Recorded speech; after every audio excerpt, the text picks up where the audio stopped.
Hi friends, ఈ వీడియోలో మనం టొమాటో గ్రీన్ బటానీ కర్రీ ఎలా ప్రిపేర్ చేసుకోవాలో చూద్దాము. నేనైతే ఇక్కడ డ్రైడ్ గ్రీన్ బటానీ తీసుకుంటున్నానండి. అలా మీకు ఒకవేళ పచ్చివి అవైలబుల్గా ఉంటే అవైనా యూజ్ చేసుకోవచ్చు. డ్రైడ్ గ్రీన్ బటానీ తీసుకునే వాళ్ళైతే ఒక 8 అవర్స్ ముందు వాటిని నానబెట్టేసుకోవాలి.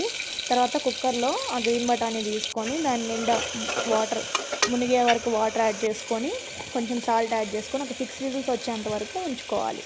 తర్వాత ఆ బఠానీని వాటర్తో సహా పక్కన పెట్టేసుకొని తర్వాత ప్యాన్ పెట్టేసుకొని అందులో ఆయిల్ వేసుకొని ఉల్లిపాయ అలానే పచ్చిమిర్చి బాగా ఫ్రై అయిపోయిన తర్వాత పసుపు ఉప్పు అలానే కరివేపాకు వేసుకొని బాగా ఫ్రై అవనివ్వాలి. తర్వాత అందులో అల్లం వెల్లుల్లి పేస్ట్ వేసుకొని మంచిగా మొత్తం మిక్స్ చేసేసుకొని ఫ్రై అయిపోయిన తర్వాత మనం ఆల్రెడీ కట్ చేసి పెట్టుకొని ఉన్న టొమాటో ముక్కలను యాడ్ చేయాలి. ఇక్కడ నేను 1/2 కేజీ టొమాటోస్కి ఒక ఆనియన్, ఒక 3 పచ్చిమిర్చి అలానే ఒక చిన్న గ్లాసు బఠానీ తీసుకున్నానండి. సో టొమాటోస్ బాగా కుక్ అయిపోయిన తర్వాత అందులో కారం వేసుకొని బాగా మగ్గిపోయిన తర్వాత టొమాటోస్ అందులో మనం కొత్తిమీర యాడ్ చేసుకోవాలి.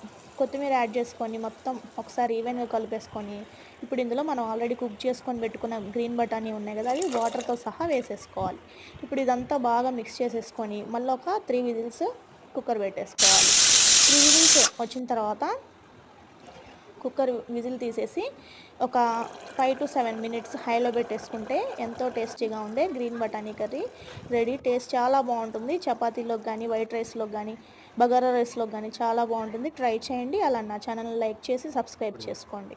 Thank you for watching.